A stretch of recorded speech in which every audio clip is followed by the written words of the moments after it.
sabar dan tahan uji. Insya Allah materi kajian akan disampaikan oleh Al-Ustaz Aminur Baiz Hafizahullah Ta'ala. Assalamualaikum Ustaz, apa kabar Ustaz? Waalaikumsalam warahmatullahi. Alhamdulillah. Kita sekarang berada di tempat yang jauh dari Jogja. Jadi background saya ini bukan green screen, tapi apa? Real. Tapi ini gunung asli, Pak. Di belakangnya Balah. Alhamdulillah. Alhamdulillah Ustaz. Baik, untuk mempersingkat waktu, kajian bisa kita mulai pada Ustaz. Tafadhol Masduro. Bismillah.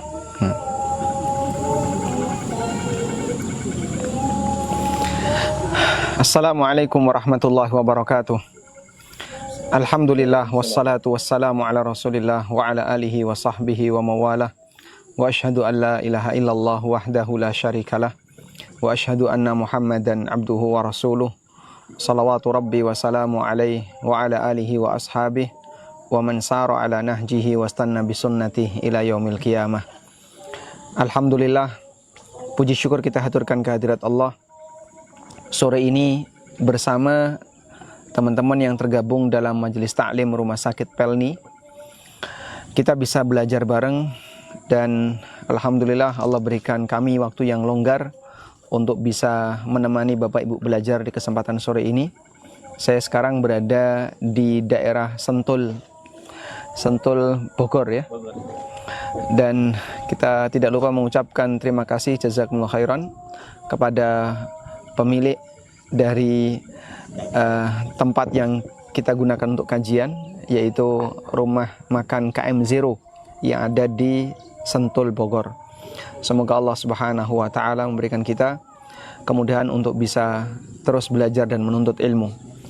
Sebagaimana yang tadi disampaikan, kita akan melihat lebih dekat tentang bagaimana seorang muslim itu diuji oleh Allah dan tugas yang seharusnya dia lakukan, yaitu bersabar di saat dia mendapatkan ujian dari Allah Subhanahu wa Ta'ala.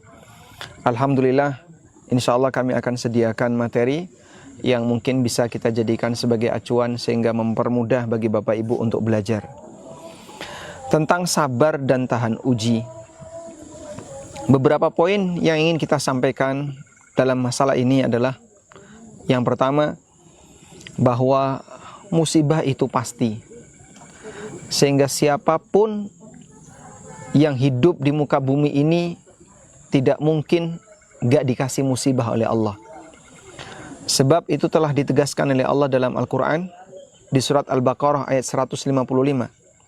وَلَنَبْلُوَنَّكُمْ بِشَيْءٍ مِنَ الْخَوْفِ وَالْجُوعِ وَنَقْسٍ مِنَ الْأَمْوَالِ وَالْأَنْفُسِ وَالثَّمَرَاتِ وَبَشِّرِ الصَّابِرِينَ.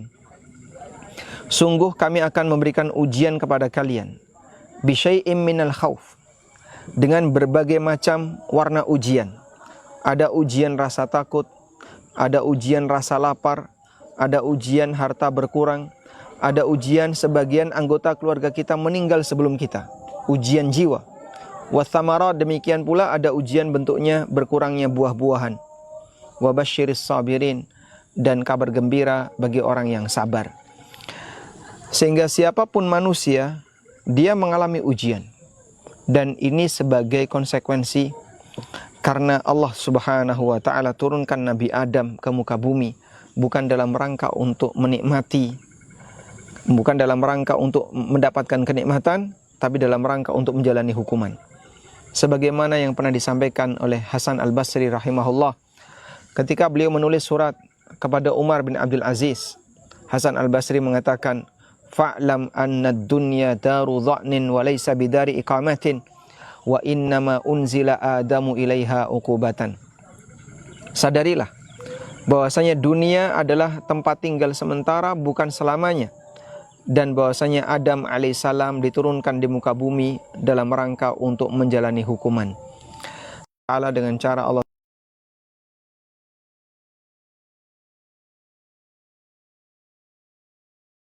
musibah tersebut. Maka siapapun kita, setinggi apapun jabatan kita, sehebat apapun pengetahuan kita, walaupun Anda seorang dokter spesialis dalam banyak misalnya ilmu, tetap yang namanya manusia, dia pernah mengalami sakit atau sakit hati. Ya. Sehingga ada orang yang dia mengalami sakit hati, ada orang yang dia mengalami sakit fisik sesuai dengan ujian yang Allah Subhanahu wa taala berikan kepadanya. Karena itu, kalau mau hidup tanpa ujian mustahil. Siapapun yang hidup di muka bumi ini pasti dia akan mengalami ujian, diberi cobaan oleh Allah Subhanahu wa taala. Baik. Nah, posisi tahan uji itu bukan berarti bentuknya manusia kebal dari ujian. Kita tidak kebal. Siapapun orang, dia nggak punya kekuatan kebal. Sehingga tahan uji yang dimaksud bukan berarti dibanting tidak pecah, ditusuk tidak berdarah, kemudian kena air tidak basah, bukan berarti demikian. Tapi maksudnya adalah sejauh mana dia mempertahankan imannya dan ketaatannya kepada Allah di saat dia sedang diuji oleh Allah. Bagian itulah yang paling berat untuk dilakukan oleh manusia. Sehingga tahan uji yang dimaksud bukan orang yang punya imun yang tinggi, bukan. Tahan uji yang dimaksud adalah di saat orang diberi oleh Allah Subhanahu wa taala cobaan dan ujian, dia bisa bertahan dan imannya tidak goyang.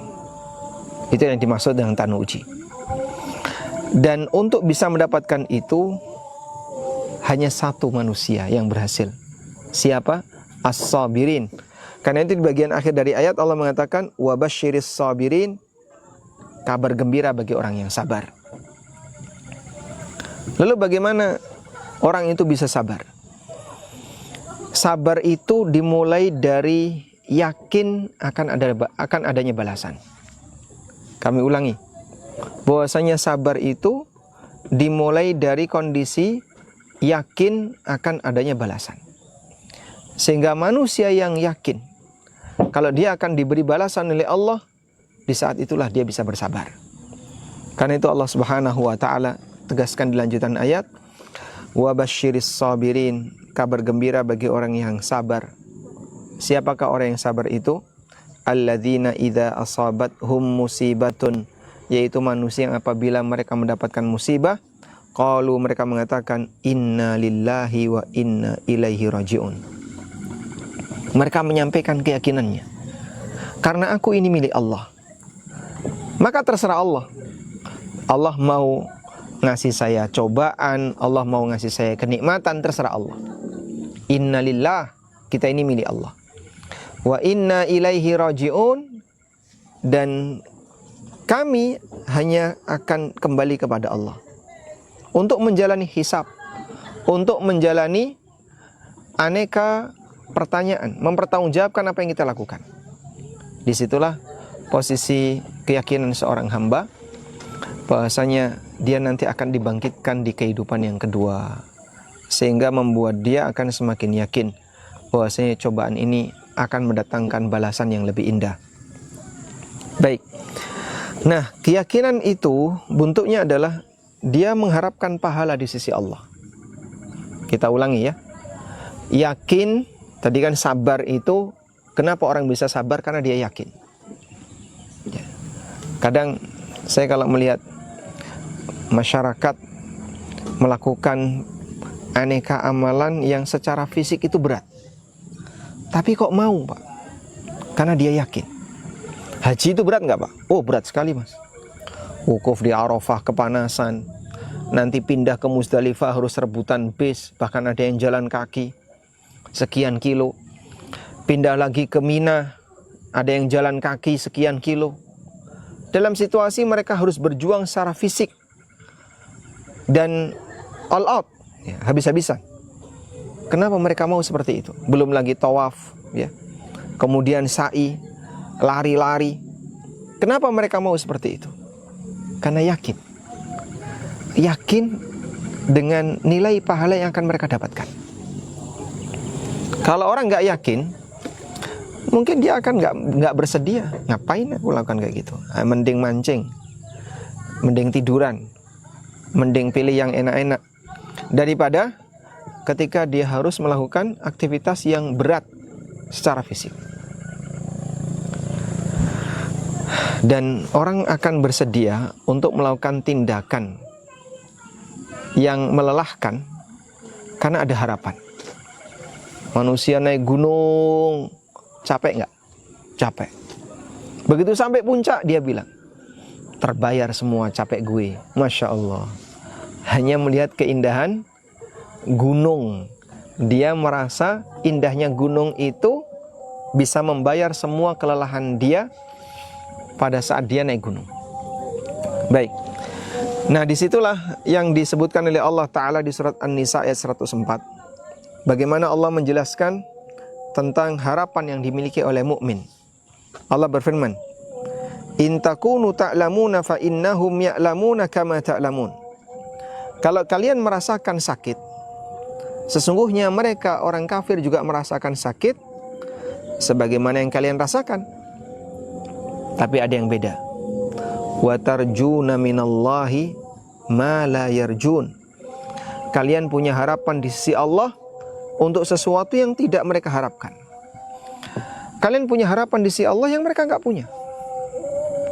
Saya sakit, Anda pernah sakit, non-muslim juga sakit, orang taat sakit, ahli maksiat sakit. Bedanya di mana?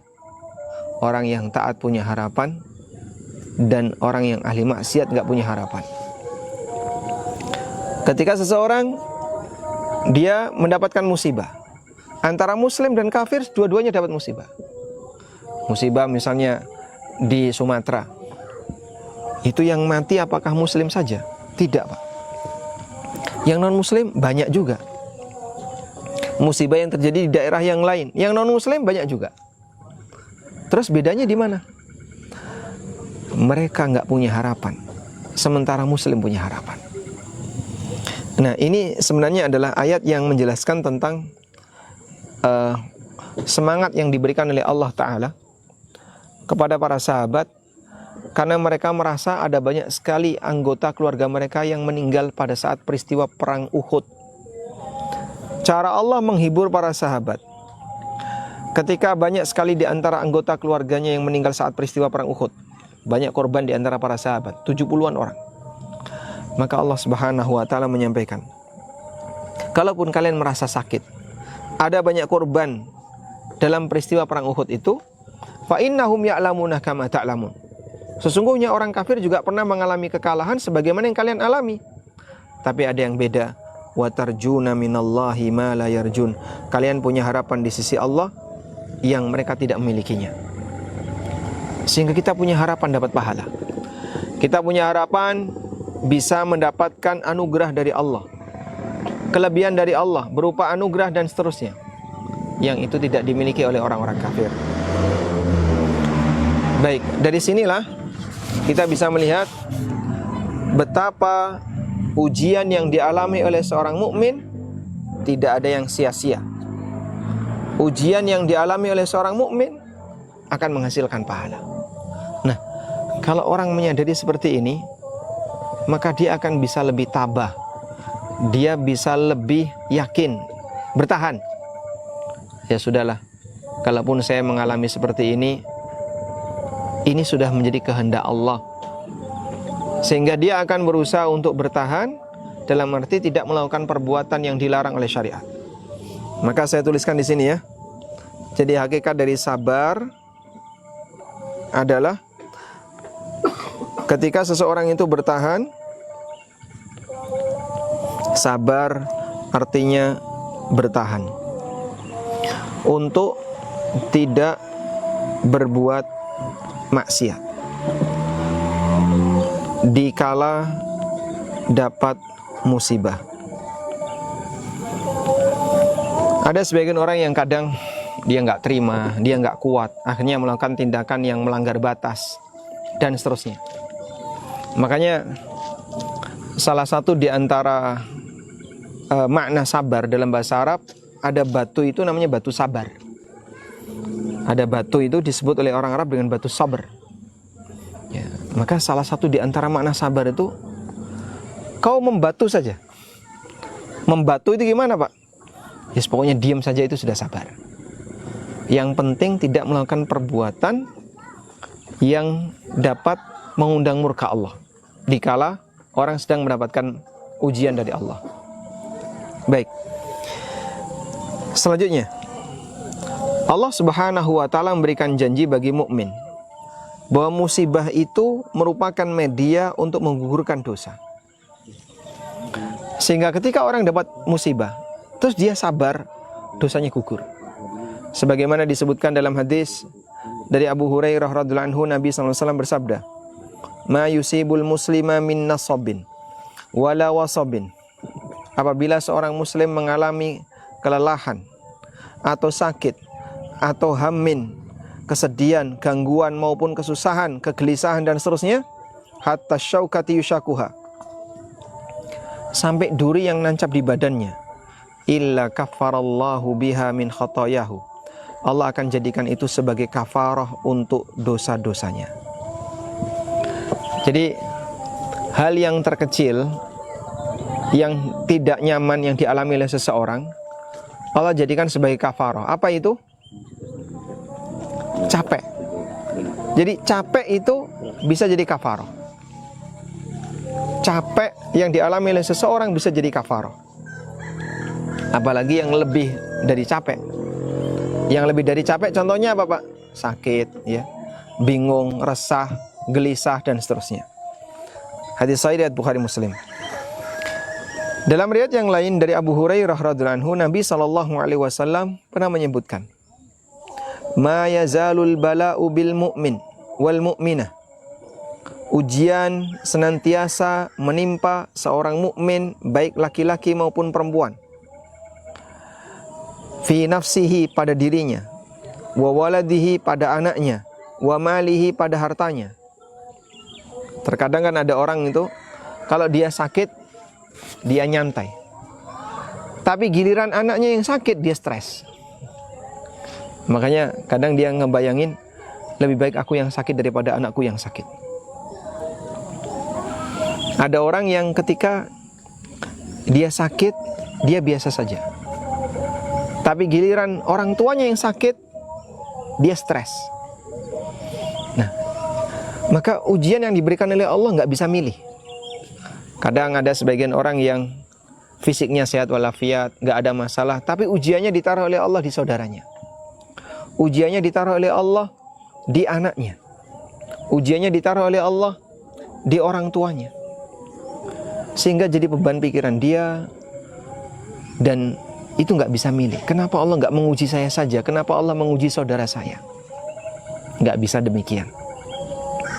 Nah, ketika ada orang di sekitar kita mengalami ujian yang kita nggak suka,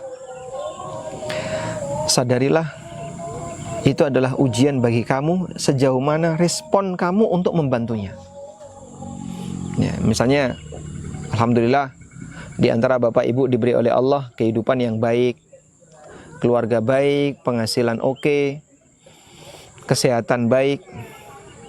Tapi mungkin ada salah satu di antara saudara kita yang punya masalah. Baik, Anda memang tidak punya masalah, tapi di kala itu Anda sedang diuji oleh Allah, sejauh mana Anda mau merespon keluarga Anda yang sedang dapat masalah. Apakah mau respon bantu ataukah diam saja? Baik. Disitulah kata Nabi SAW, "Ma yazalul bala'u bil mu'min wal mu'minah." Ujian senantiasa akan menimpa seorang mukmin, baik laki maupun perempuan, pada dirinya, pada anaknya, hartanya, sampai dia ketemu Allah Subhanahu wa taala, wa ma alaihi khati'atun, dan dia tidak lagi memikul dosa. Masya Allah. Sampai ketemu Allah dalam keadaan dia tidak memikul dosa. Hadis riwayat Tirmidzi dan Ahmad. Dalam arti bagaimana? Ujian yang dia alami adalah penggugur dosa-dosa dia. Mungkin sholat kita karena tidak berkualitas gak bisa menghapuskan dosa kita. Puasa kita yang tidak berkualitas tidak bisa menghapuskan kesalahan kita. Demikian pula ibadah-ibadah yang kita lakukan karena tidak berkualitas tidak bisa menghilangkan dosa dan kesalahan kita. Namun Allah Subhanahu wa taala menggugurkan dosa kita dengan ujian yang Allah berikan kepada kita. Karena itulah seorang mukmin sejatinya pada saat dia mendapatkan ujian dari Allah, ini adalah hukuman yang disegerakan dan itu lebih ringan baginya dibandingkan ketika dia mendapatkan hukuman di yaumil qiyamah. Sebagaimana yang pernah disampaikan oleh Nabi SAW. Jadi pahami ya, hukuman di dunia itu lebih ringan daripada hukuman akhirat. Dari Anas bin Malik radhiyallahu anhu, Nabi SAW pernah bersabda, "Idza aradallahu bi 'abdil khaira," apabila Allah Ta'ala menghendaki kebaikan bagi hamba, ajjalalahul uqubah fid dunya, Allah segerakan hukuman untuknya di dunia. Masya Allah. Dan itu disebut oleh Nabi SAW, Allah menghendaki kebaikan bagi hamba. Jadi mungkin ada sebagian di antara Anda yang, kok masalah saya nggak pernah selesai, Pak? Kok masalah saya nggak pernah selesai? Habis masalah ini datang masalah yang kedua, habis masalah kedua datang masalah ketiga. Terus silih berganti seperti itu. Ada orang yang sebelum dia berkeluarga, dia ingin berkeluarga. Begitu berkeluarga, ada banyak masalah. Ada orang sebelum punya usaha, dia ingin punya usaha. Begitu punya usaha, dia punya banyak masalah. Ada orang yang sebelum dia keterima kerja, berharap sekali keterima kerja. Begitu dia keterima kerja, dia punya banyak masalah. Ya kurang lebih seperti itulah realita di sekitar kita. Tapi kalau kita mengalami itu, kita perlu yakin Allah menyegerakan hukuman bagi kita di dunia, sehingga kita ketemu Allah dalam keadaan gak punya dosa. Wa idza aradallahu bi'abdihi syarra, dan ketika Allah menghendaki keburukan bagi sang hamba, amsaka anhu bidzanbihi hatta yuwaffiyahu yaumal qiyamah, Allah biarkan dia untuk tenggelam dengan dosanya sampai Allah penuhi hukumannya kelak di hari kiamat. Maka kalau Anda menjumpai, Pak, saya itu tahu si A ini jahat banget Pak orangnya, Pak. Penipu, pembohong, kasar, keras, apalagi, oh sudah semua label kejahatan ada pada dirinya. Tapi kok dia nggak ditangkap-tangkap Pak ya? Hidupnya nyaman, orangnya enak-enakan saja, nggak ada masalah apapun, bahkan fasilitasnya banyak. Ya, kita tidak bisa mengendalikan takdir. Tapi kalaupun terjadi seperti itu, barangkali Anda juga perlu paham, bisa jadi Allah Subhanahu wa Ta'ala menunda hukuman baginya, sehingga dia tenggelam dalam maksiat tanpa ditegur sepeser pun, sampai kemudian nanti ketika dia dihukum oleh Allah, dikasih hukuman tunai yang jauh lebih berat. Ya. Ketika dia dihukum oleh Allah, hukumannya tunai lebih berat. Ada orang yang bilang, kalau Fir'aun itu nggak pernah sakit. Saya juga nggak tahu apakah riwayat itu benar atau tidak. Tapi umum beberapa penceramah bilang bahwasanya Fir'aun itu orangnya nggak pernah sakit. Nah, kalaupun misalnya benar demikian, ya, ada sebagian di antara orang kafir yang dia misalnya jarang sakit, fisiknya sehat. Apalagi Anda bisa lihat ya, pegulat-pegulat itu ya, petarung-petarung yang dari negeri kafir kan lebih kuat ya, daripada yang dari negeri muslim. Nah, mereka itu secara fisik sehat walafiat, nggak punya masalah dari sisi pantangan kesehatan, padahal mereka kafir. Istidraj dari Allah, sampai pada kondisi tertentu Allah berikan hukuman kepadanya secara tunai dan habis semuanya.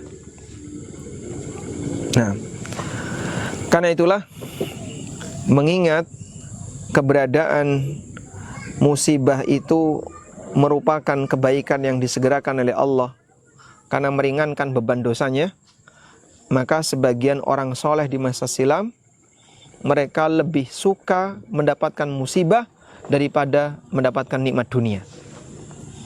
Sebagaimana disebutkan dalam hadis dari Abu Sa'id Al-Khudri radhiyallahu anhu, Nabi SAW pernah bersabda, "Inna kadzalika." Saat Abu Sa'id ini menjenguk Rasulullah Sallallahu Alaihi Wasallam yang sedang sakit. Abu Sa'id merasakan Nabi Sallallahu Alaihi Wasallam demamnya itu panas sekali. Sampai beliau mengatakan, ya Rasulullah, innaka la tu'ak. Ya Rasulullah, Anda sakit. Kata Nabi SAW, na'am, aku mengalami sakit 2 kali manusia biasa. Jadi demamnya demam yang parah. Lalu kata beliau, inna kadzalika yashtaddu alaina al-bala'u wa yudha'afu lana al-ajru. Ujian itu dibuat berat bagi kami sehingga pahalanya dilipat gandakan. Jadi kalau ada orang di zaman sekarang dia mengalami sakit parah, Nabimu SAW sakitnya lebih parah daripada sakit kamu. Dan beliau tidak mengeluh. Beliau menerima. Yang mungkin orang zaman sekarang banyak komentar, dosaku apa? Nabimu tidak punya dosa, tapi beliau sakit. Kesalahanku ada di mana? Nabimu SAW orang yang baik, 100% orang yang paling baik di kalangan manusia. Dan beliau sakit. Kenapa kita yang punya banyak salah dan dosa, terkadang ketika mengalami sakit, kebingungan nyari dosa mana kok sampai saya sakit seperti ini? Dosaku itu apa tuh kok saya sampai sakit seperti ini? Lupa dengan dosanya. Faqala, kemudian Abu Sa'id bertanya, ya Rasulullah, ayun nasi asyaddu bala'an. Manusia seperti apakah yang ujiannya paling berat? Qala, jawab Nabi SAW, al-anbiya thummas salihun. Para nabi, kemudian orang-orang saleh. Wa qad kana ahaduhum yubtala bil faqri. Sebagian di antara mereka diberi oleh Allah ujian fakir. Ada nabi yang dikasih oleh Allah sangat miskin. Hatta ma yajidu ilal aba'ah yajubuha fayalbisuha. Dia tidak punya apapun selain hanya sehelai kain yang menutupi badannya. Hanya itu tok. Wa yubtala bil kummal hatta yaqtulahu. Ada yang diuji oleh Allah dengan al-kummal, dengan kutu, hatta yaqtulahu, sampai kutu itu membunuhnya. Kebayang enggak kutu membunuh manusia? Kayak apa, Pak? Kutu sampai bisa membunuh manusia. Berarti saking banyaknya kutu ya. Lalu kata Nabi SAW, wala ahaduhum kana asyadda farahan bil bala. Sungguh di antara mereka lebih berbahagia ketika mendapatkan ujian min ahadikum bil ata, melebihi kegembiraan kalian ketika mendapatkan nikmat harta. Jadi perbandingan yang diberikan Nabi SAW, orang soleh masa silam, saya tulis saja orang soleh, ya sudah masa silam ya. Orang soleh masa silam, mereka diberi bala, ujian, musibah. Udah? Dalam kondisi ketika mereka diberi ujian musibah, mereka bahagia. Kita tulis bahagia 1, bahagia 01. Nah, orang zaman sekarang, dia diberi nikmat harta. Dia diberi nikmat harta. Dan dia bahagia, kita tulis bahagia 02. Kata Nabi SAW, bahagia 01 lebih besar daripada bahagia 02. Bahagianya orang soleh ketika mendapatkan cobaan dari Allah lebih besar daripada bahagianya kita ketika kita dapat nikmat. Ya. Anda kalau tiba-tiba dapat transferan duit ya, kemudian Anda merasa untung besar di situ, oh senang. Nabi SAW menyebutkan bahagianya orang soleh di masa silam ketika mereka mendapatkan ujian dari Allah lebih besar daripada bahagianya kita ketika dapat duit. Masya Allah. Kenapa? Karena mereka merasa besarnya pahala ketika seseorang bersabar di saat dia dapat ujian. Makanya begini, sebenarnya amal sabar dengan amal syukur, mana yang lebih afdal? Sabar atau syukur? Ulama beda pendapat. Mana yang lebih afdal antara sabar atau syukur? Berkaitan dengan amal hamba. Dan kesimpulannya, wallahu ta'ala alam, mana yang lebih mengantarkan kepada takwa, itu yang lebih afdal. Masya Allah, barakallahu fiik. Di situ dulu. Namun secara umum banyak yang mengatakan sabar lebih afdal daripada syukur. Alasannya adalah sabar ini amal para nabi. Amal para nabi. Sehingga Nabi Muhammad SAW diperintahkan oleh Allah Subhanahu wa Ta'ala untuk bersabar seperti sabarnya ulul azmi. Ya, seperti dalam firman-Nya, fasbir kama sabara ulul azmi minar rusul. Ya.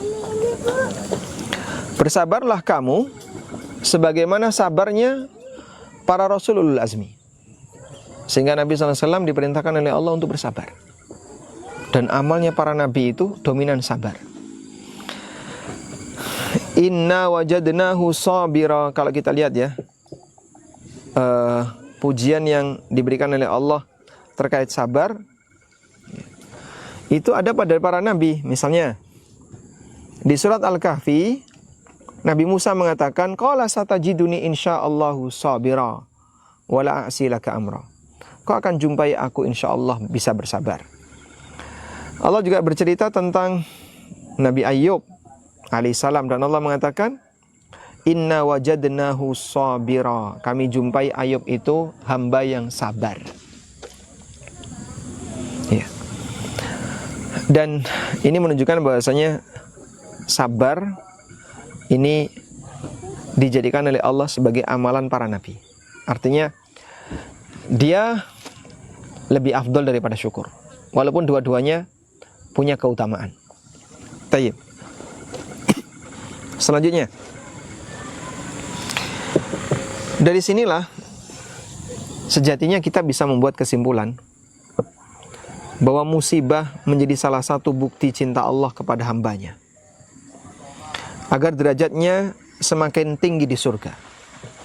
Sehingga saat mukmin, dikala mukmin dia mendapatkan musibah, seorang mukmin dia mendapatkan musibah, ada dua kemungkinan yang akan dia dapatkan. Kemungkinan yang pertama adalah derajatnya naik. Derajatnya naik, sehingga derajatnya semakin tinggi di surga. Kemungkinan yang kedua adalah dihapus dosa. Ada nggak dari dua pilihan ini yang nggak enak? Dua-duanya pilihan yang baik bagi dirinya. Sehingga seorang mukmin ketika dia sedang mendapatkan musibah, ada dua keadaan, antara derajatnya naik atau dihapus dosanya. Ya, karena itulah Nabi SAW menyebutkan bahwasanya di antara bentuk cintanya hamba, cintanya Allah Ta'ala kepada hamba adalah Allah Subhanahu wa Ta'ala memberikan ujian bagi sang hamba. Dari Anas bin Malik radhiyallahu anhu, Nabi SAW bersabda, inna idhamal jaza ma'idhamil bala. Sesungguhnya besarnya balasan itu berbanding lurus dengan besarnya ujian. Wa innallaha ta'ala idza ahabba qauman ibtalahum. Dan sesungguhnya Allah Ta'ala ketika mencintai satu kaum tertentu, Allah akan menguji mereka.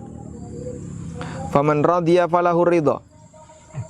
Di saat itulah siapa yang ridha dengan ketetapan Allah, maka dia akan mendapatkan keridhaan dari Allah. Wa man sakhita falahu sukht.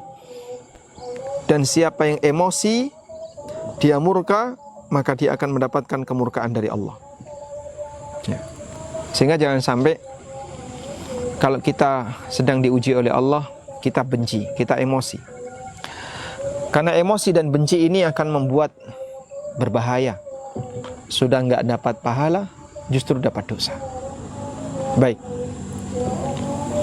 Karena itu, pahami bahwasanya ujian yang Anda alami itu bukan mengakhiri dan kecelakaan bagi hidup Anda. Tapi sejatinya ujian yang Anda alami adalah kesempatan bagi Anda untuk naik tingkat. Ya, namanya orang kalau ingin mendapatkan prestasi, berarti dia harus menjalani ujian. Karena itu, seorang dokter misalnya, kalau mau naik tingkat, ada ujian. Demikian pula orang ketika mau naik pangkat, ada ujian. Maka ujian diberikan oleh Allah kepada hamba. Pahami bahwasanya ujian itu adalah kesempatan bagi Anda untuk naik tingkat. Dan memang itu pahit ya, gak enak Pak, tapi saya merasa kok gak hilang-hilang Pak ya. Misalnya ada sebagian di antara kita yang diuji oleh Allah dengan kemiskinan. Kapan saya bisa kaya? Belum punya rumah, masih ngontrak, kerjaan serabutan, biaya sekolah nunggak, kemudian istri uring-uringan, tambah apa lagi? Penyakit, sering kambuh-kambuhan, dan seterusnya. Stres dia hidup. Kok kayak gini terus ya Pak hidup saya? Iya, mungkin Anda mengalami hal yang pahit. Tapi pahit-pahit ini tidak selamanya. Ada ujungnya. Sehingga tidak ada manusia yang diberi oleh Allah ujian abadi, tidak ada. Sebagaimana tidak ada manusia yang diberi oleh Allah nikmat abadi. Semuanya diberi oleh Allah fluktuasi grafiknya. Ya, walaupun kadang naiknya bentar kemudian turun lagi. Ada yang naik agak lama baru turun dikit, naik lagi. Ada yang naik bentar turunnya banyak, naik dikit turunnya banyak. Sesuai yang Allah kehendaki. Dan Anda tidak perlu takut, karena semuanya telah dijatah oleh Allah Subhanahu wa ta'ala. Karena itu ada satu firman Allah yang mungkin jadi bahan renungan terakhir bagi kita semuanya. Di surat Al-Baqarah ayat 220. Sebenarnya 2 ayat ya. Allah Ta'ala berfirman, la'allakum tatafakkarun fid dunya wal akhirah. La'allakum tatafakkaruna fid dunya wal akhirah, agar kalian merenungkan hakikat dari kehidupan dunia dan akhirat. Agar kalian merenungkan hakikat dari kehidupan dunia dan akhirat. Maksudnya bagaimana? Ada satu keterangan yang disampaikan oleh Imam Hasan Al-Basri rahimahullah. Hiya wallahi liman tafakkara fiha la ya'lamu anna ad-dunya daru bala'in thumma daru fana'in. Demi Allah, bagi orang yang memikirkan hakikat dari kehidupan dunia, dia pasti nanti akan mendapatkan kesimpulan. Dunia itu tempat ujian. Dunia itu tempat ujian, summa daru fana'in, kemudian tempat yang akan dibinasakan. Dunia itu diuji, tapi tidak selamanya. Akan ada ujungnya. Semuanya pasti akan binasa. Ujian tidak selamanya itu maksudnya gimana Pak? Ada 2 kemungkinan. Ujian itu dicabut oleh Allah, dan orang yang masih tetap bertahan hidup. Atau kemungkinan yang kedua, dia diuji oleh Allah sampai mati. Orangnya mati. Begitu mati selesai ujian. Maka tidak ada ujian abadi. Ujian itu ada ujungnya. Waliya'lama annal akhirata daru jazain thumma daru baqain. Dan dia menyadari bahwasanya akhirat itu adalah negeri balasan dan negeri keabadian. Sehingga seorang hamba akan bisa mengetahui bahwasanya hidup ini penuh ujian, tapi tidak selamanya. Memang pahit tapi tidak selamanya. Maka kamu perlu bersabar untuk memperjuangkan agar kau bisa mendapatkan balasan yang sifatnya abadi. Di akhirat balasannya apa? Abadi. Sehingga sabar-sabar ketika di dunia, karena nanti di akhirat akan ada balasan yang sifatnya abadi. Wallahu ta'ala alam. Mungkin itu yang bisa kita sampaikan. Semoga apa yang kita bahas ini bermanfaat. Wassallallahu ala nabiyyina Muhammadin wa ala alihi wa sahbihi wasallam. Selanjutnya kami kembalikan kepada moderator. Kami persilahkan. Alhamdulillah, syukran jazakallah khair Ustaz atas pemaparan materinya. Meningkat ke sesi berikutnya, yaitu sesi tanya jawab. Tafadhol bagi jamaah yang ingin bertanya, dipersilahkan.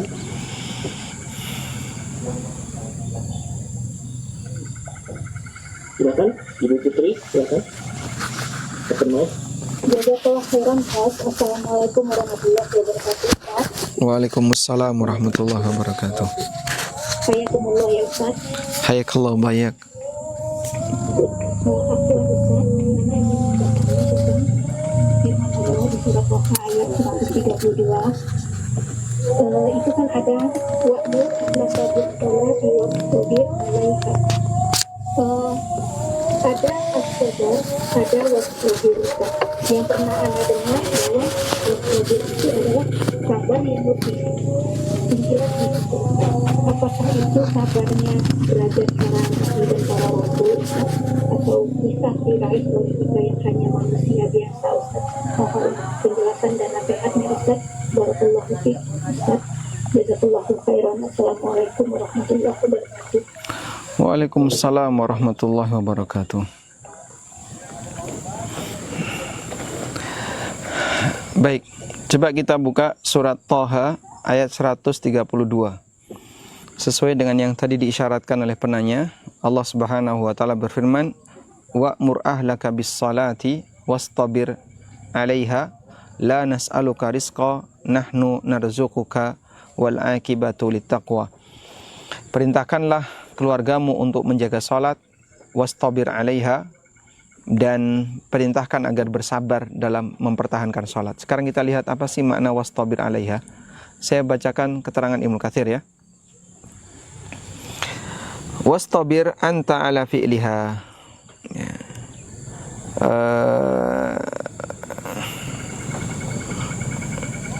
Selanjutnya ya, nampaknya tidak ada keterangan dari makna wastabir di ayat tersebut. Coba kami carikan di tafsir yang lain.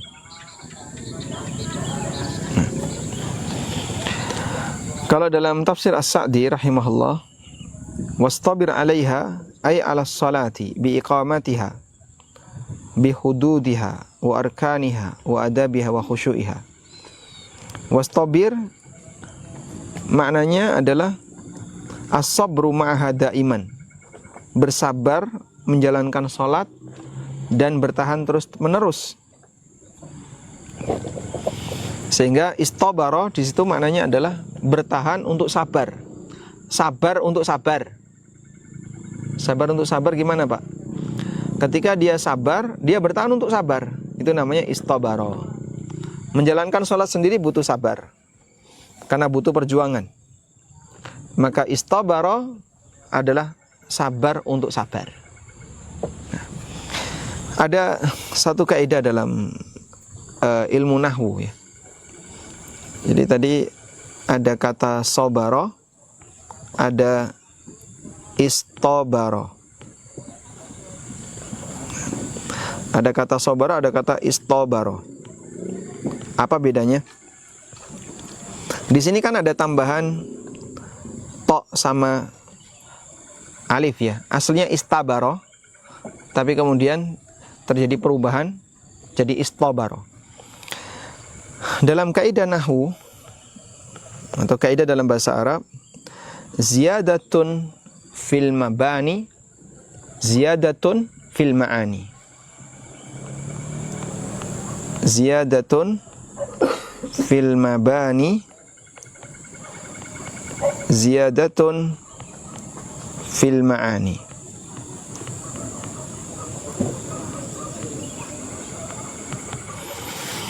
Ketika sebuah susunan kata itu makin banyak unsurnya, berarti ada tambahan kandungan makna. Kita ulangi ya.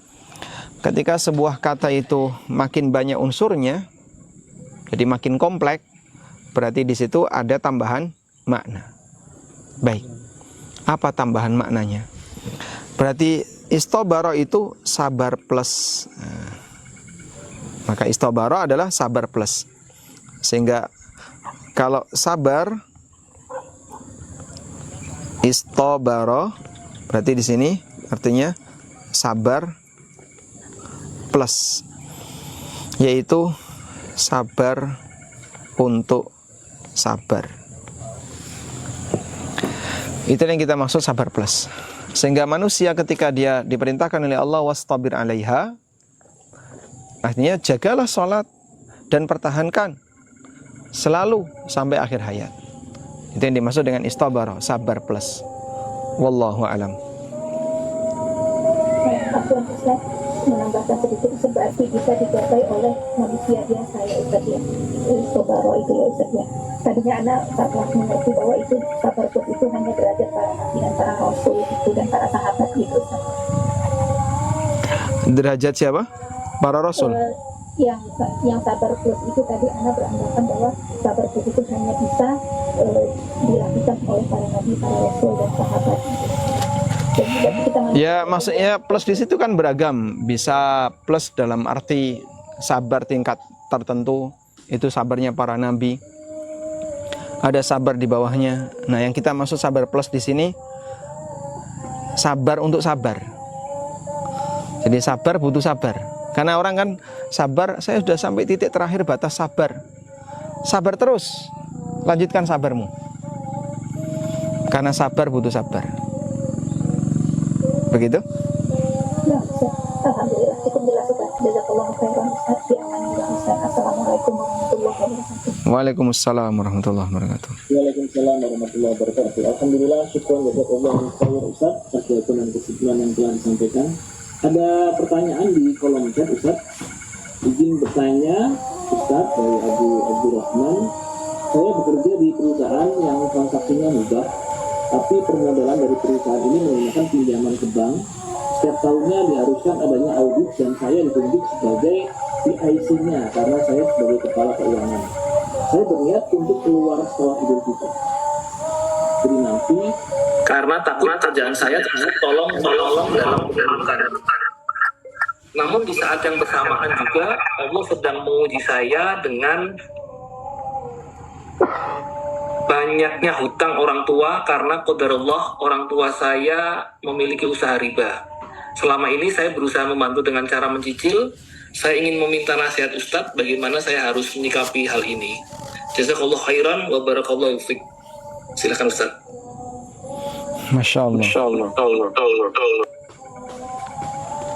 Baik.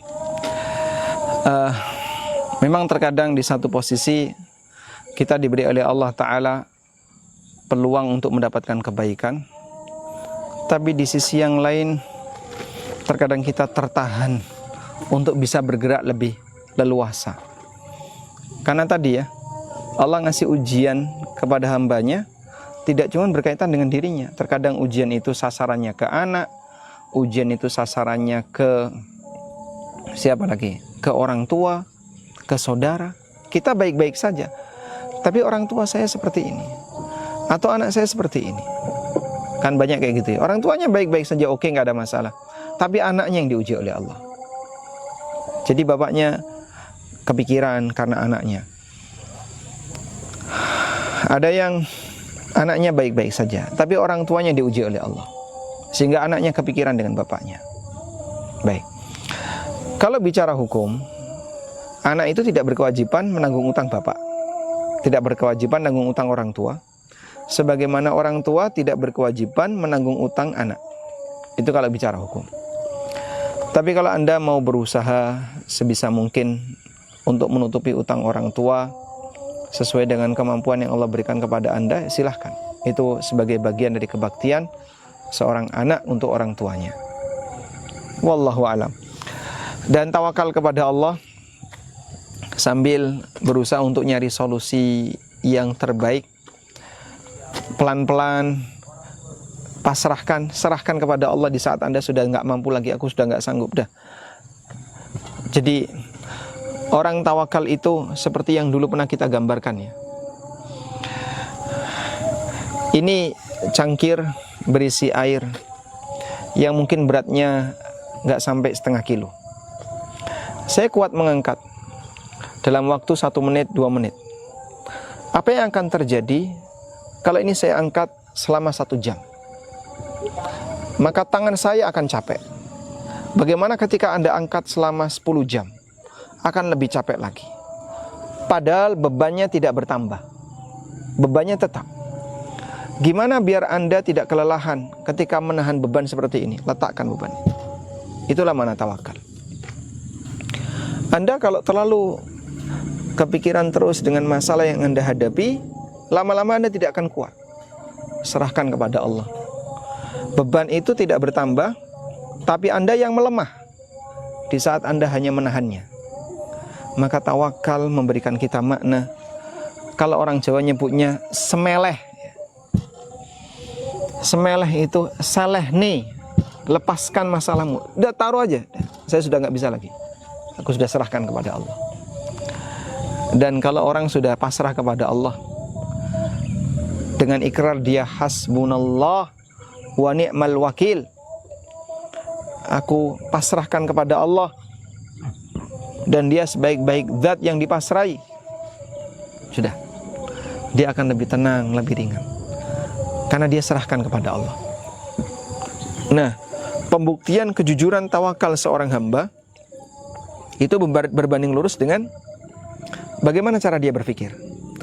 Kalau pikirannya masih terlalu kuat terikat dengan kasus, berarti tawakalnya belum sempurna. Tapi kalau dia saya sudah nggak bisa apa-apa, sudah saya lepaskan, saya sudah serahkan kepada Allah, diiringi dengan ketergantungan batin yang kuat kepada Allah, di saat itulah tawakal dia sedang menyala. Dan Allah Ta'ala ngasih janji, wa may yatawakkal 'alallah fahuwa hasbuh. Barang siapa yang bertawakal kepada Allah, Allah akan cukupi dia. Wallahu a'lam. Alhamdulillah, syukur jazakallah khairan Ustaz atas jawaban yang telah disampaikan.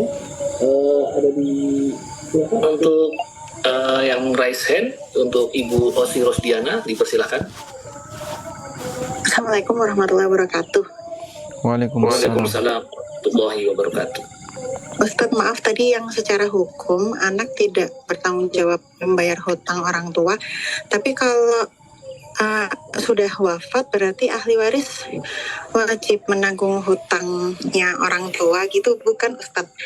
Dan yang kedua, bolehkah Allah itu kan sesuai prasangka hambanya, kalau kita memang ada langit di atas langit, tapi kalau kita merasa beruntung atas apa yang Allah berikan kepada kita, itu boleh nggak sih perasaan itu kayak disayang sama Allah gitu? Sama ada lagi Ustadz, yang Ali Imran yang ayat terakhir itu Ustadz, disuruh bersabar di perbatasan, itu maksudnya apa Ustadz? Matur nuwun, Assalamualaikum warahmatullahi wabarakatuh.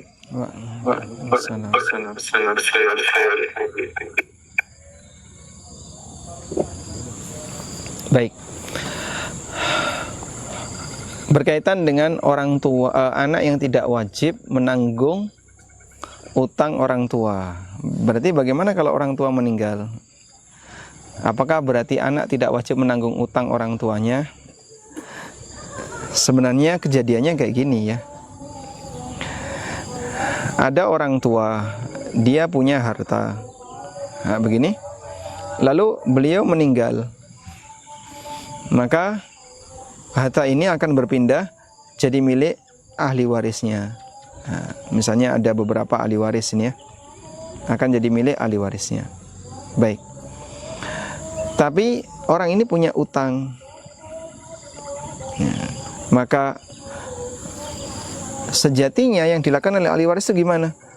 Dia tidak membayari utang orang tua, tapi utang itu dibayari pakai harta peninggalan, harta warisan. Saya tulis saja harta warisan. Maka anak yang dapat warisan dari bapak dan bapaknya punya utang, lalu dia tutupi utang bapaknya. Anak tolong jangan berpikir saya telah melunasi utang bapak, bukan kamu yang melunasi. Itu duit bapakmu kok.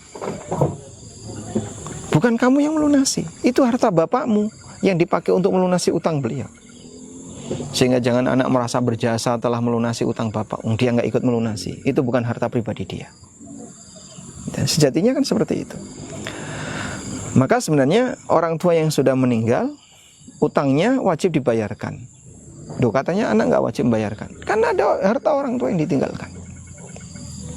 Properti, rumah, tanah, jual untuk nutupi utang bapak. Dan sejatinya dalam hal ini adalah posisi sang anak tidak melunasi utang bapak, tapi dia menggunakan harta waris untuk nutupi utang bapak. Wallahu alam. Beda dengan ini ya. Ada orang yang dia tidak punya harta, ya. Sehingga di sini dalam kondisi zero, nggak punya apa-apa, tapi dia punya utang. Nah, nggak ada yang diwariskan, adanya hanya utang. Terus ahli warisnya gimana? Apakah dia berkewajiban untuk nutupi utangnya? Jawabannya tidak wajib. Tidak wajib bayar utang mayit. Ya.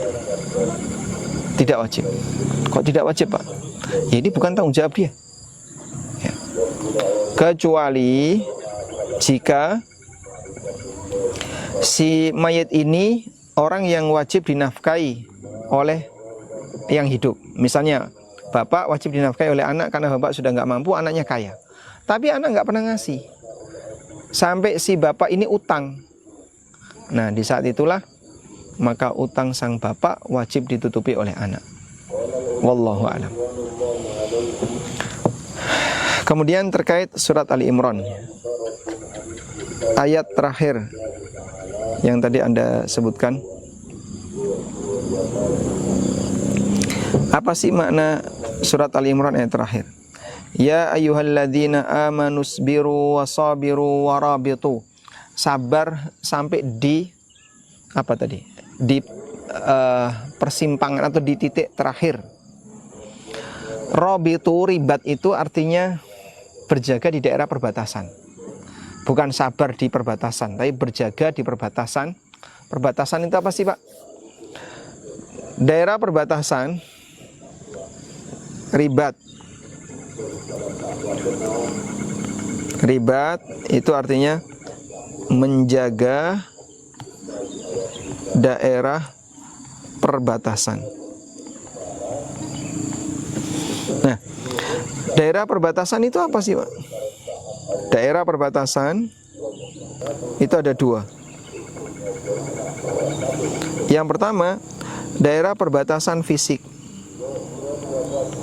Ini berarti border,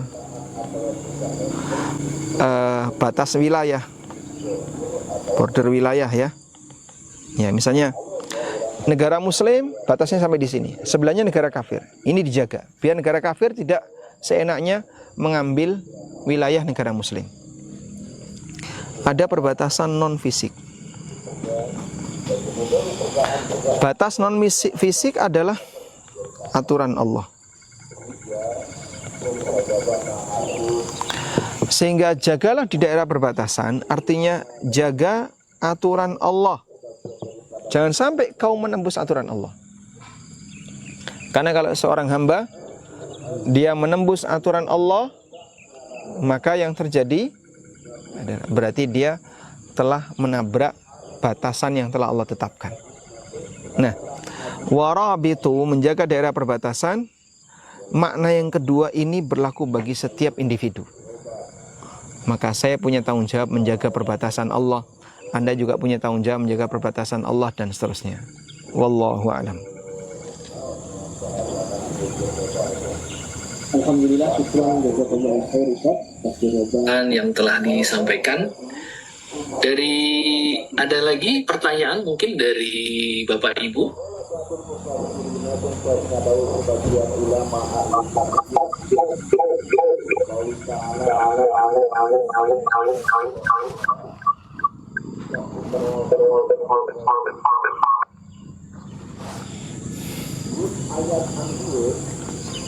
Bapak Ibu, pertanyaan. Oke, silakan Ibu Lelia Asmoro, silakan bisa bertanya. Naam, jazakallah khairan Ustaz. Assalamualaikum Ustaz, mau bertanya tentang sabar dalam menuntut ilmu.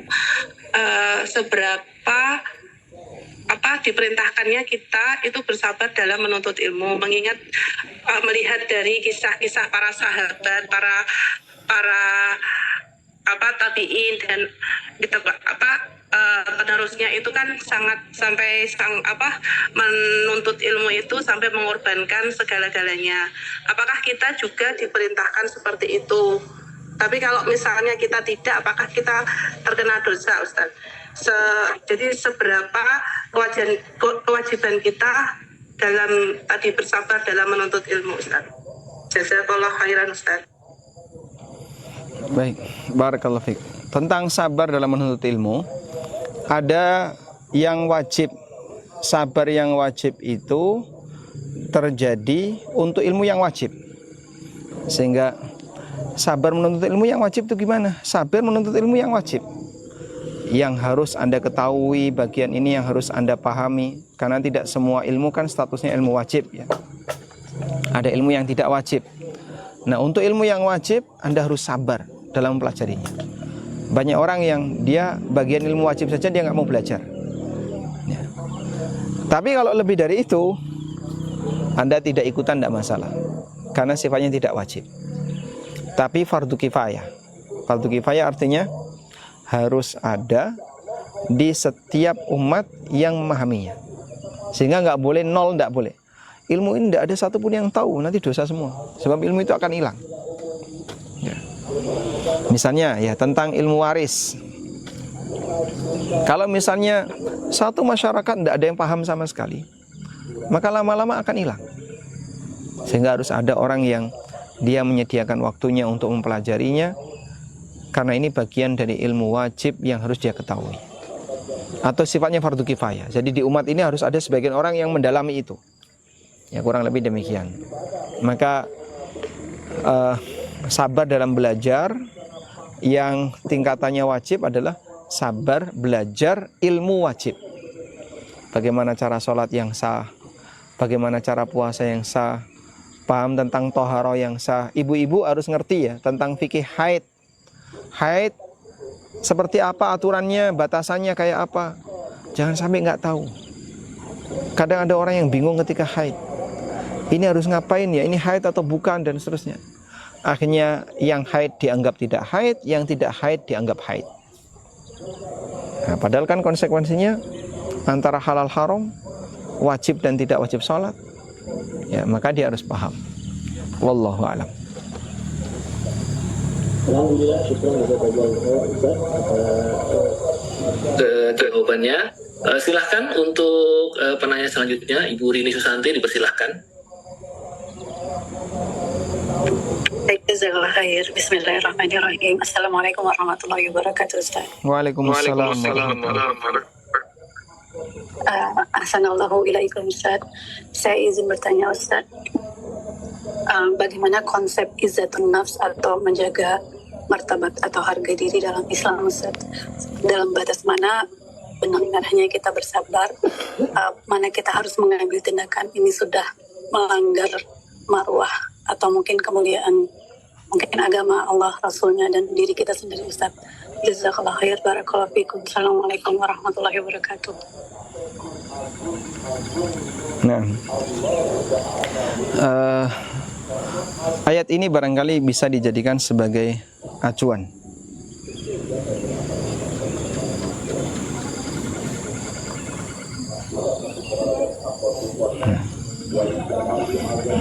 Mungkin Anda sedang menyampaikan berkaitan dengan bagaimana kalau seorang mukmin itu dihina oleh orang lain.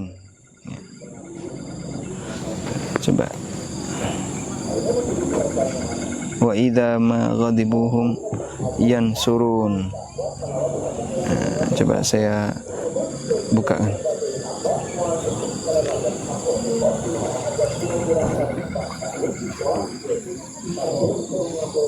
Ghadibu. Baik. Di surat Di surat Asy-Syu'ara atau di surat Asy-Syura, afwan, di surat Asy-Syura ayat yang ke-39. Ya.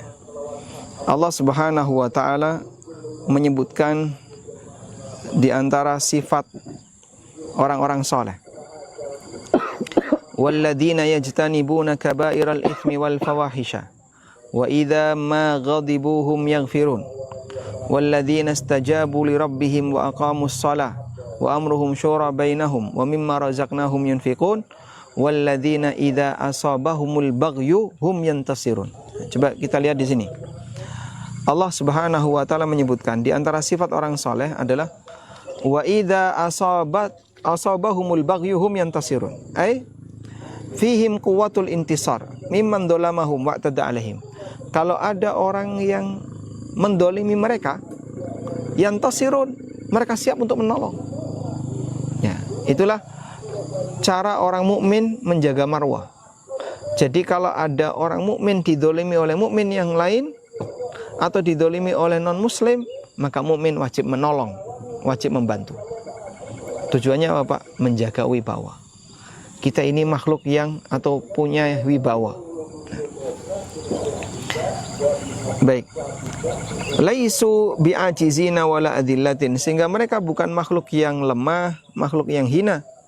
Bal yaqdiruna 'alal intiqam mimman bagha 'alaihim, tapi mereka mampu untuk balas dendam terhadap orang yang telah berbuat dolim.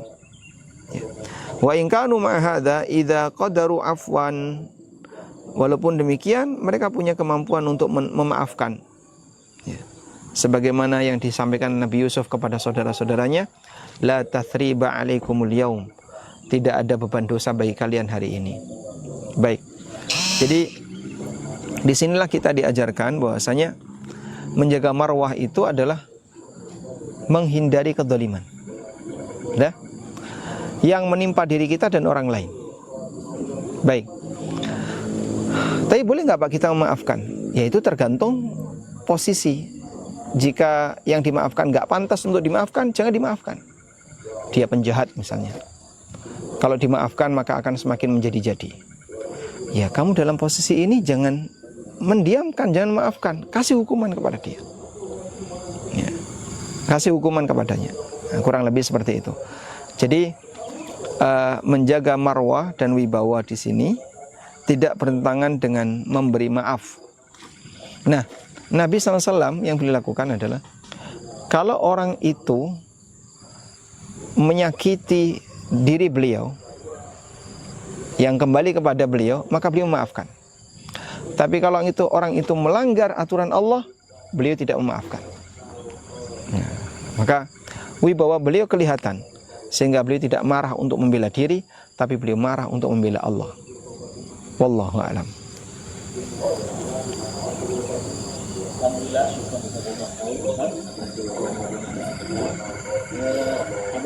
Bali yang dari Resen. Oh, enggak ada. Ustaz, ada penanya di apa perbedaan al-afu atau maaf dan ampunan, kaitannya dengan dosa yang diampuni dan dosa yang dimaafkan. Jazakallahu khairan katsiran. Silakan Ustaz. Kalau secara bahasa, ampunan itu kan maghfirah ya, artinya. Kita tuliskan di sini. Ya. Jadi ampunan itu secara bahasa al-maghfirah. Nah, al-maghfirah, ghafara itu artinya menutupi.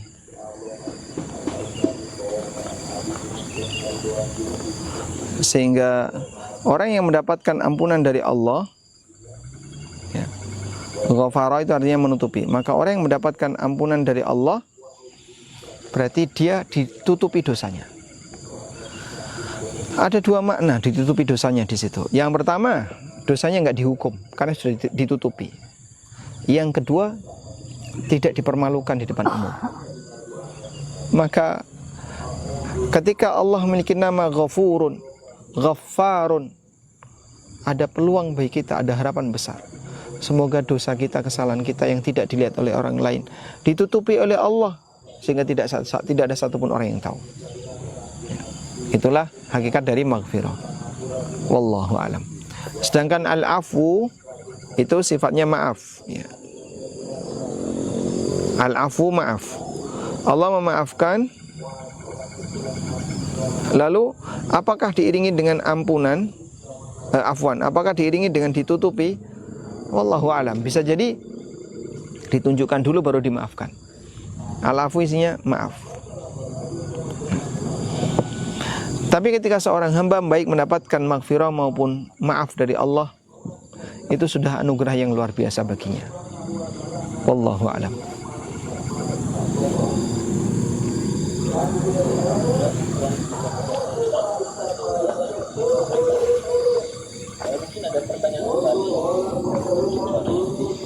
Yang raise hand. Silakan dari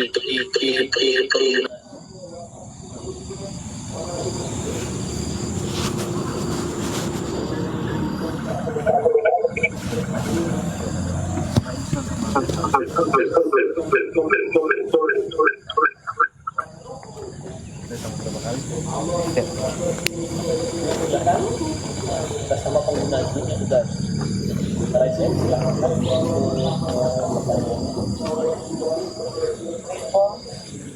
Waalaikumsalam warahmatullahi wabarakatuh. Silakan. Terima kasih waktunya Ustaz. Ustaz, saya Lihat dari kajian kita hari ini, kita sabar dalam ujian. Kita kan mempunyai kesabaran dalam menuntut ilmu, kemudian beribadah, dan juga dalam kondisi kita sebagai rakyat, ya, rakyat ataupun masyarakat. Seperti dalam keadaan akhir-akhir ini, ya, di negeri Konoha, ya, kita bisa melihat ada dalam tanda kutip seperti ada ketidakadilan, ya, ketidakadilan seperti adanya kerusakan alam, sehingga menyebabkan penderitaan pada rakyat, kemudian, dan hal-hal itu banyak sekali kezaliman yang dilakukan oleh oknum-oknum penguasa, ya, tidak semuanya, Ustaz, ya.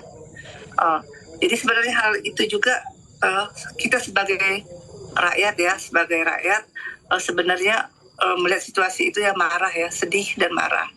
Bagaimana kita menyikapinya dengan sabar? Ini kan termasuk juga ujian, Ustaz. Sedangkan dari beberapa hal yang saya dapatkan, bahwa kita tidak boleh, ya, memberontak, berdemo. Kita harus menurut, ya, kepada pemerintah yang sah. Yang penting mereka sudah memberikan hak-hak kita sebagai muslim. Jadi pada kondisi seperti itu, apa yang harus kita lakukan, Ustaz, pada situasi seperti itu? Sedih sekali, tapi kalau kita tidak melakukan apa-apa, bagaimana saudara-saudara kita, Ustaz? kalian kesabaran seperti apa dan itu saja, Ustaz. Terima kasih. Waalaikumsalam warahmatullahi wabarakatuh. Baik, sebenarnya kita tidak diam. Walhamdulillah kaum muslimin termasuk di antara yang cepat responnya, sehingga mereka galang donasi kemudian dikirim ke daerah yang bersangkutan dengan aneka cara yang bisa mereka jangkau, walaupun penuh dengan keterbatasan. Ya, kita sangat berharap negara ikut hadir dengan aktif. Walhamdulillah teman-teman juga ikut hadir dengan aktif, sehingga kita nggak diam. Adapun barangkali kesalahan yang sudah terjadi itu, kita sikapnya gimana?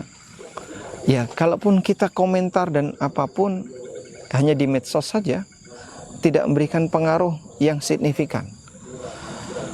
Tapi ya, silahkan berikan nasihat semampu yang bisa kita berikan.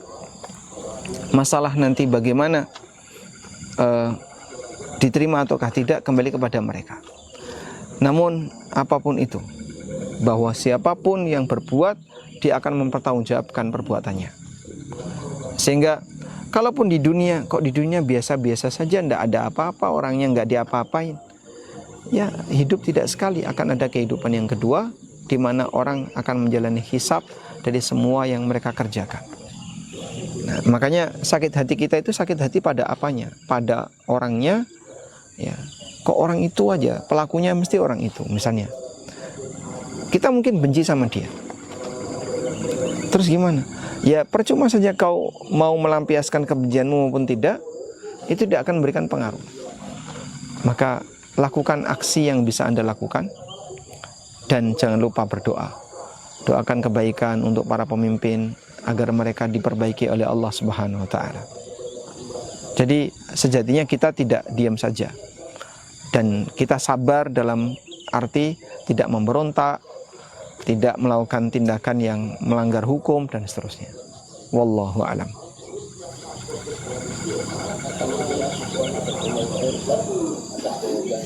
Yang disampaikan ada di kolom chat pertanyaan itu, Ustadz. Bismillah, izin bertanya Ustadz. Praktek sabar sebenarnya seperti apa ya Ustadz? Apakah diam dan hanya nangis ketika ada ujian itu termasuk sabar juga? Jazakallahu khair. Kata kuncinya satu, jangan melakukan perbuatan yang melanggar aturan Allah. Jadi saat orang dapat musibah, dia bertahan, tidak melanggar aturan Allah, sabar. Walaupun pahit. Makanya bedanya dapat musibah bersyukur dengan sabar. Kalau syukur, dia merasa gembira dengan musibah itu, dia bahagia. Tapi kalau sabar, dia nggak enak. Tapi dia bertahan, jangan sampai melakukan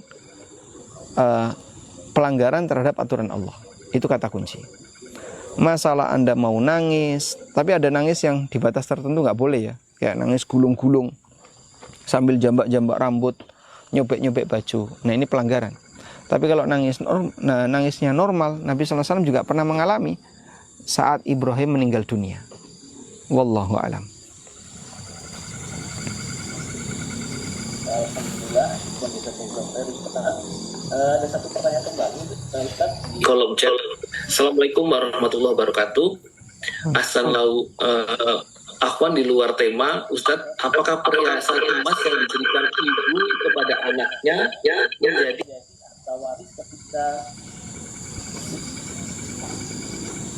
ketika si ibu sudah meninggal? Anak-anak ibu yang lain tidak tahu ketika diberikan kepada salah satu anaknya. Ketika adik yang mendapatkan perhiasan itu mengatakan pada kami memahaminya masuk ke hibah. Apakah ini sudah betul Ustaz pemahaman kami, dan dengannya kami ikhlas karena setelah ibu meninggal ada lagi perhiasan ibu yang kami masukkan ke harta waris. Silakan Ustaz. Coba ditaruh di kolom chat everyone, Pak, karena agak panjang, nggak terbaca.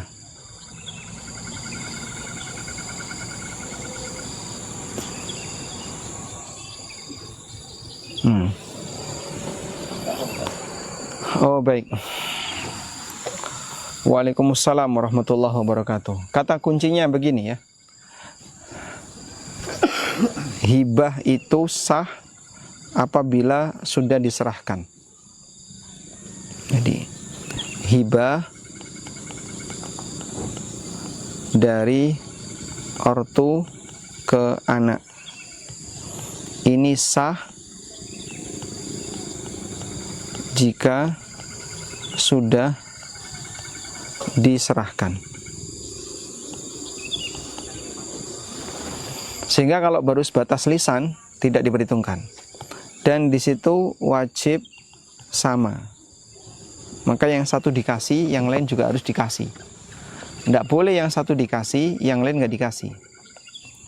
Karena itu tidak adil. Bahkan sama di sini antara laki dan perempuan. Jadi laki dan perempuan dia 1:1. Nah, begini. Oleh karena itu dalam hal ini jika memang perhiasan tadi sudah dihibahkan oleh ibu kepada anaknya, berarti sudah pindah hak milik, bukan jadi milik ibu. Dan kalau ibu sudah meninggal berarti dia bukan warisan. Karena sudah dihibahkan ke anak. Cuman ya di sini wajib sama. Kalau nggak sama, maka yang nggak dapat boleh minta. Kita ulangi ya. Hibah untuk anak jika tidak sama, maka yang nggak dapat boleh minta. Wallahu a'lam. Alhamdulillah Ustaz, lagi Ustaz, di kolom chat. Apakah setelah diampuni atau dimaafkan maka dosa tidak diazab? Barakallahu fikum. Rasulullah Shallallahu Alaihi Wasallam pernah menegaskan itu dalam hadis beliau. Nabi Sallallahu Alaihi Wasallam pernah mengatakan, "At-taibu minadz-dzambi kaman la dzamba lahu." Nah, hadisnya sebagai berikut ya. Rasulullah Sallallahu Alaihi Wasallam bersabda, "At-taibu minadz-dzambi kaman la dzamba lahu." Orang yang bertobat dari dosa, dia seperti tidak punya dosa. Jadi kalau orang tobat dari riba, maka dia seperti tidak punya dosa riba. Bertobat dari goror, dia seperti tidak punya dosa goror, dan demikian seterusnya. Wallahu a'lam. Alhamdulillah, syukur jazakallahu khair atas kesimpulan dan jawabannya Ustaz. Sebelum kajian ini berikut, Ustaz bisa disampaikan kesimpulan dari materi pada kesempatan sore hari secara singkat. Monggo Ustaz. Ya, pada prinsipnya sabar itu butuh perjuangan dan butuh latihan. Makanya Nabi SAW diperintahkan untuk meniru sabar A, meniru sabar B. Dan sabar dalam urusan dunia itu di bawah tingkatan sabar dalam urusan dakwah. Makanya ulul azmi yang jumlahnya 5, Nabi Ayub tidak masuk di situ. Padahal Nabi Ayub kan luar biasa, Pak. Iya. Karena sabarnya Ayub dengan sabarnya ulul azmi itu beda. Sabarnya ulul azmi sabar karena dakwah, sabar karena menghadapi masyarakat. Sabarnya Ayub sabar karena musibah. Ini tidak bisa dihindari karena sudah jadi musibah. Namun semuanya adalah contoh dalam sabar. Maka pada prinsipnya selama kita berusaha untuk menjaga jangan sampai melanggar aturan Allah, di saat itulah kita bisa disebut sebagai orang yang bersabar. Wallahu a'lam. Demikian, semoga apa yang kita bahas ini bermanfaat. Allahumma anfa'na bima 'allamtana wa 'allimna ma yanfa'una warzuqna ilma. Wa sallallahu ala nabiyyina Muhammadin wa ala alihi wa sahbihi wa sallam.